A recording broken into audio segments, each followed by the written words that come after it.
Selamat datang di pembahasan mendalam kita.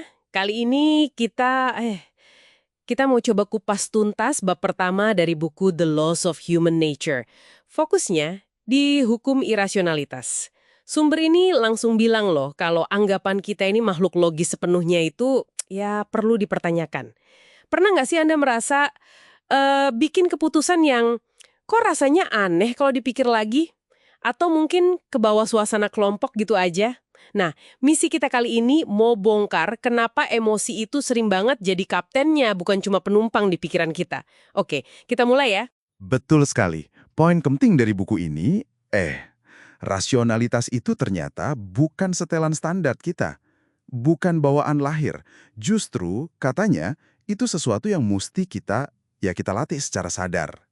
Kita semua ini punya yang namanya diri emosional. Ini inti diri kita, di mana perasaan sama pikiran sadar itu sering jalan sendiri-sendiri. Kayak ada pemisah gitu.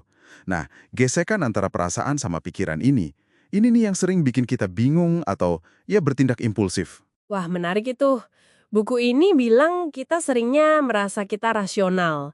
Padahal, ya kenyataannya seringkali kita ambil keputusan itu pakai perasaan dulu, baru deh otaknya cari-cari alasan logis buat mendukung perasaan tadi. Gitu kan ya? Dan yang bikin rumit lagi, emosi ini nular banget loh, kayak virus. Sumber kita kan ngasih contoh tuh kayak gelembung finansial 2008. Atau yang lebih lama lagi, South Sea Bubble di abad 18. Itu gila banget kan?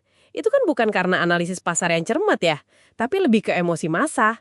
Iya, keserakahan bareng-bareng dulu. Nah, terus tiba-tiba panik semua pas pecah. Betul. Itu yang di buku ini disebutnya eh, irasionalitas tingkat tinggi.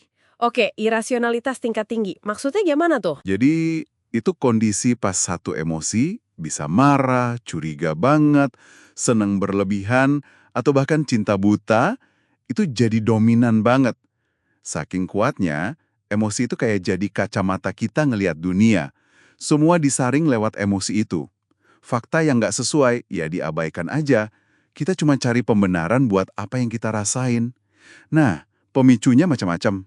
Bisa karena stres berat, krisis, atau trauma lama yang kependam terus tiba-tiba nongol lagi.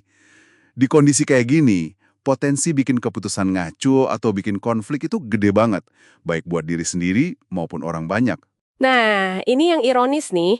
Buku ini kan bilang kita tuh jago banget ngelihat irasionalitas ini di orang lain. Jelas banget kelihatannya. Tapi pas giliran diri sendiri, wah susah ngakuinya. Gampang banget kita nunjuk orang lain, ih emosian banget sih dia. Sementara tindakan kita sendiri, meskipun hasil nggak bagus rasanya selalu, ya punya alasan kuat lah, niatnya baik kok. Haha, iya. Bias konfirmasi diri ya. Kita selalu merasa jadi protagonis yang baik di cerita kita sendiri. Betul. Makanya buku ini kayak nyuruh kita ngaca gitu ya, sadar diri. Iya, refleksi diri itu kuncinya. Nah, yang menarik, solusinya tuh ada. Yaitu secara sadar kita melatih yang namanya diri rasional. Di buku pakai analogi Athena batin, dewi kebijaksanaan Yunani itu kan, yang simbolnya bisa tetap tenang, mikir jernih, strategis, bahkan pas lagi kacau balau. Ini bukan berarti nahan emosi loh ya, tapi lebih ke bikin jeda. Ada stimulus emosi nih, jangan langsung respon. Jeda dulu. Oh, jadi kayak ambil napas dulu gitu ya? Iya, semacam itu. Sadari dulu, oke, aku lagi ngerasa gini nih. Terus analisis. Kenapa ya aku ngerasa gini? Ada bias nggak ya? Baru deh putuskan mau gimana. Jadi, menerima kalau kita semua punya potensi irasional itu justru langkah awal biar lebih tenang dan objektif. Contohnya ada kan di buku ini, si Perikles di Athena kuno itu. Dia kan awalnya punya rencana perang lawan Sparta yang rasional banget, strategis. Tapi begitu ada wabah penyakit di Athena, warganya kan penuh sesak tuh. Langsung panik massal. Nah, iya. Rencananya buyar. Buyar total, rencana logisnya Perikles itu runtuh karena disiplin warganya hancur sama rasa takut bareng-bareng itu. Rasionalitas individu kalah sama badai emosi kolektif. Sebaliknya, ada juga tokoh kayak Marcus Aurelius, filsuf stoik gitu, atau investor zaman sekarang Warren Buffett. Iya. Sering disebut contoh ya. Mereka ini contoh orang yang berhasil ngasah rasionalitas tingkat tinggi. Tetap bisa analisis, tetap tenang pas orang lain lagi euforia atau panik di pasar saham misalnya. Tapi itu bukan bakat ya. Itu hasil latihan disiplin mental bertahun-tahun kan.